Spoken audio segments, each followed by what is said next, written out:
Hello and welcome to my channel. I'm Ainsley, and in today's video we are discussing one of my favorite romantic comedy dramas, The Shop Around the Corner. There are a few things in this movie that may be difficult for some viewers, so if you are in need of any kind of viewer discretion, trigger warning, that will be in the description box below.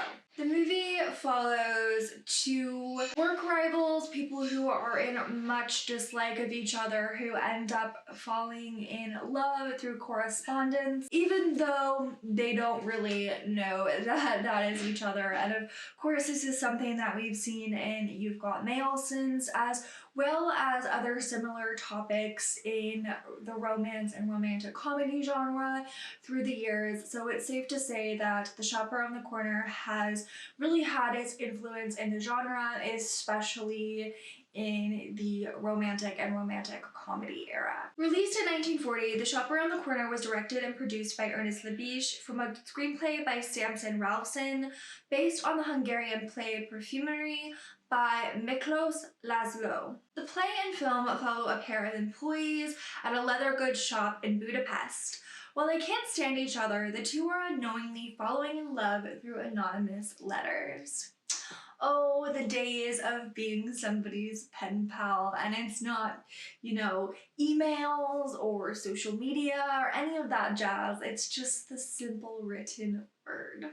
While the film may not be as recognizable to your everyday film audience when they're thinking of classic films, the movie does have its place in film history. Film historian David Thompson wrote of the film, "Among the greatest of all films, this is a love story about a couple too much in love with love to fall tidily into one another's arms.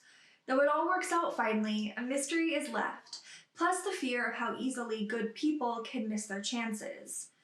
The movie is a treasury of hopes and anxieties based in the desperate faces of Stewart and Sullavan. It is a comedy, so good it frightens us for them. A cafe conversation may be the best meeting in American film. The shot of Sullavan's gloved hand and then her ruined face searching an empty mailbox for a letter is one of the most fragile moments in film. For an instant, the ravishing Sullavan looks old and ill, touched by loss." I find that this statement by film historian David Thomas perfectly encapsulates the performances by both James Stewart and Margaret Sullavan, particularly Sullavan, and just how the happenings of this film play so vividly on her face. And we recognize from the beginning that she is a young woman who is really just trying to figure herself out, like many of us are. And I mean, honestly, at any point in our life, we're trying to figure something out, right? And so much of that plays over on their faces and both their interactions with each other and their interactions with other characters. The movie is very quaint and calm and very sweet and very charming, and a lot of that comes off in the performances, and you have an incredible supporting cast. They really bring their all to their performances, no matter how little they are on screen. I highly recommend checking out this movie for anyone, but especially if you're into rivals to lovers, I don't like you lovers, co-workers to lovers, or anything such as that. If you've liked You've Got Mail and haven't seen this movie before, I highly recommend checking it out. It's available to stream on both Max and Prime, and where you can rent or purchase will be in the description box below. While the film is lighthearted, it deals with serious subjects, and a common thread through the film is insecurity, both that of the pen pals and their boss, who believes that his wife is having an affair. Other than the relationship between the two main characters, other relationships take center stage throughout the film, particularly that of Alfred and his boss, Hugo. Alfred is a trusted employee, but tensions begin to rise between boss and employee as they don't agree on everything. When Clara Novak enters the picture, tensions begin to get thicker. Things are further complicated by Hugo's suspicion that his wife is having an affair due to her late nights and requests for money. The director purchased the rights to the play for approximately $7,500. While waiting for both Stewart and Sullivan to be available for filming, he shot the comedy Where Garbo Laughs, Ninotchka. Stewart was top choice to play Alfred Kralik because the actor was the antithesis of the old-time matinee idol. He holds his public by his very lack of handsome face and suave manner. When I first read that, I thought that it was kind of a mean thing to say, but in reality, when you watch this film, and when you really watch any film with James Stewart, particularly those in the earlier stage of his career, he does have this face that's almost very childlike. It has this childlike innocence and naivete to it, and that comes off really well in this movie as well, particularly in his interactions with Clara, played by Margaret Sullavan. And there's just over the time of it, there's this extra sweetness that comes out. He's very boyish looking, and he's got those great little dimples, and he's honestly perfect in this role. And especially when you watch movies that he was in with Sullivan, they were in 2 movies prior to this production and 1 movie after, you definitely see how they work so well together. I think she's not necessarily your typical Hollywood beauty for the time, but she is obviously very beautiful, very sweet looking, very girl next door, and he's got this very boy next door look as well, and they just fit perfectly together. The Shop Around the Corner was filmed by cinematographer William H. Daniels and edited by Gene Ruggiero. Released in January of 1940, the film was a success with audiences and critics alike. The director talked to the New York Sun. It didn't cost very much for such a cast, under $500,000. I hope it has some charm. After wrapping principal photography, it's not a big picture, just a quiet little story that seemed to have some charm. It was made in 28 days. I would say it definitely has a charm. That's probably one of the first words that come to mind. Charming and quaint. Quaint mainly because it is adapted from a play, and so it doesn't have like this big number of sets. We mainly see these characters in the department store, and you may see them in a few other places, but for the majority of time is spent at the department store, so things are definitely a lot more cozy and quaint as a result.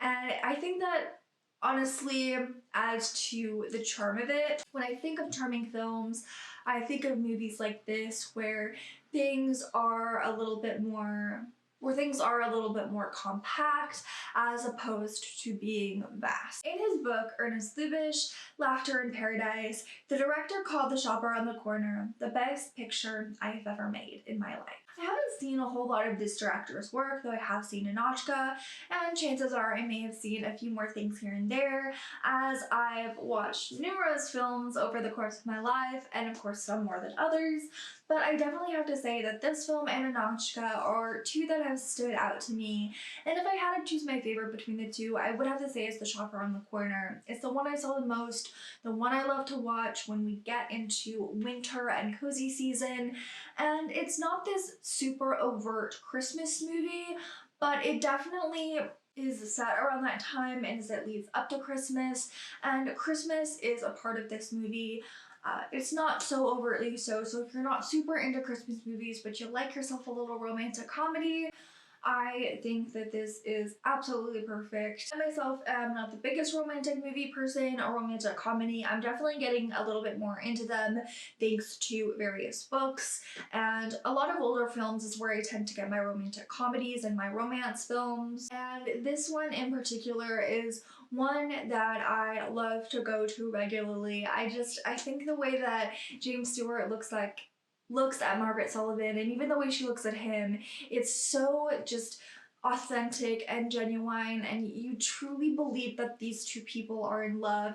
And particularly the way that James Stewart looks at Margaret Sullivan is just, you completely understand why there is a strong belief that other than his wife, Margaret Sullivan is the only other woman that Stewart is said to have loved. The way that he just looks at her on film, and not just in this one and others as well, is so real. I don't think I've ever watched another film or television show where the chemistry was so palpable. The shop around the corner is set in Budapest, Hungary, and that is where the original play comes from. And the film itself is still set there, so you see all of the signs that are in Hungarian. There's only one part in the film where they do have English signage, and that is in a particular part of the film where they have signage in the front of the store or the store window. And I guess it's because it is essentially an important plot point, so they felt that it was important for, I guess the majority of viewers on this being a English language film are going to be English language speakers.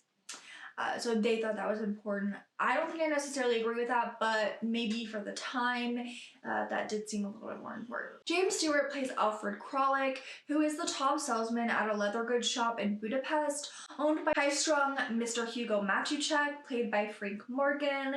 If the name sounds familiar or you're not exactly sure who that is, he did appear as the wizard in The Wizard of Oz. Kralik's co-workers at Matuszek and Company include his friend Pyrovich, a kindly family man. There's a two-faced womanizer, a saleswoman. We also got Peppy, a ambitious, precocious delivery / errand boy who is basically like the fly on the wall of any given situation. I do like how he's he is a really important part of the film, but you also kind of seemingly see him as someone who's just kind of interchangeably coming in, and it's almost as if, like, with each, as the narrative takes a shift, it's within his presence. One morning, Kralik reveals to Perovich that he's been corresponding anonymously with an intelligent and cultured woman whose ad he came across in the newspaper. I wonder who that's going to be. Kralik is Mr. Matuszek's oldest and most trusted employee. Lately, however, there has been a lot of tension between the two. They end up getting into an argument when Mr. Matuszek's idea to sell a cigarette box that plays a song when opened. After this exchange, Clara Novak is kind of looking in the window, and our sweet little Alfred ends up seeing this, and she comes into the store and he's trying to sell her something when she then mentions that she wants a job. Apparently they're not hiring at the moment, but she does end up talking to Mr. Matuszek, who is not very glad that this moment particularly happened until she ends up selling one of the cigarette boxes as a candy box, and this leads to Matuszek hiring her on the spot, and her and Kralik don't really end up getting along after this. A big secondary plot in this movie is Hugo finding, or at least suspecting, that his wife is having an affair. She stays out late, she often requests him for money, and he ends up hiring a private investigator to find this out for him. Christmas is approaching, and Kralik is preparing to meet his mystery correspondent for a dinner date. The meeting is stalled when Mr. Matuszek demands that everyone stay after work to decorate the shop. Later, Kralik is called into Mr. Matuszek's office and is fired. No one in the shop understands why he would possibly do this. After all, he is the top employee, he's the top seller, he's somebody that he trusts, so why would he all of a sudden fire him? Later, Matuszek meets with a private investigator who informs him that his wife is having an affair with one of his employees, and that employee is actually Vadas, our womanizer, the two-face. While everything else is going on outside of the shop, Peppy returns to the shop to stop Mr. Matuszek from committing suicide. Meanwhile, Kralik arrives at the Cafe Nita, where he discovers that his mystery woman is in fact Novak. Now, the first person who finds this out is actually Perovich, who he has looked into the cafe, and so he is the first to be privy, and really the only one besides Kralik to be privy to this information. While Kralik is disappointed, he goes inside to talk to her and he pretends that he is there to meet Petrovich. In his mind, Kralik tries to reconcile the cultured woman of his letters with his annoying co-worker, secretly hoping that things might work out with her. Novak is, of course, concerned that Kralik's presence will deter the first meeting with her far superior mystery correspondent. She calls Kralik a little insignificant clerk and asks him to leave. Both Kralik and Novak have an idea of, one, what each other are, and they've also, of course, hyped the person that they've met through correspondence up a bit too much. Obviously, when you get to know someone through letters, you get to know their much more sophisticated and cultured side when you're talking about a lot of cultural things.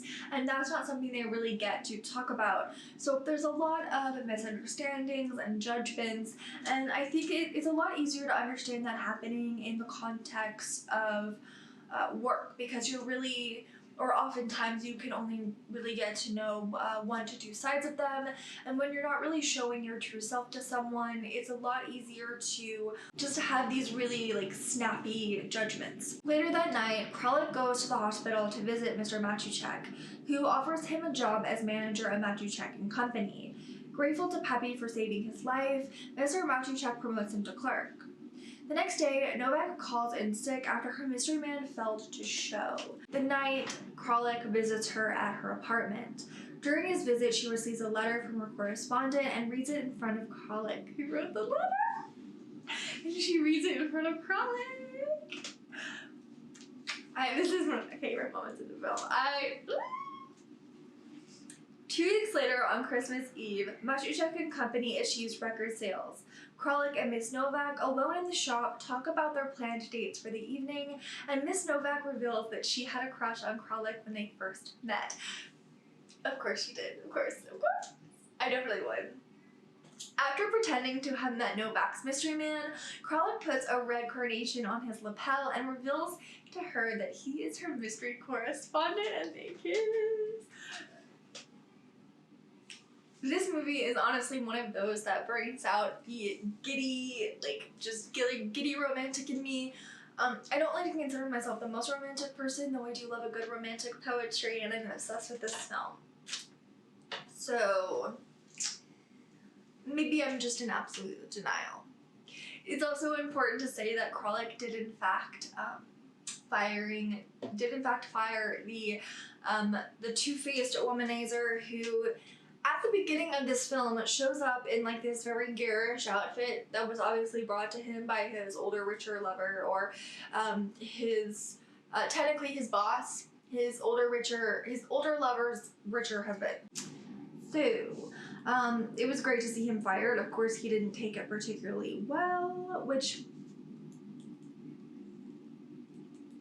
sounds about right. The film did spawn a musical remake in The Good Old Summer in 1949, and the play and the 1963 Broadway musical She Loves Me was also inspired by the play and the film.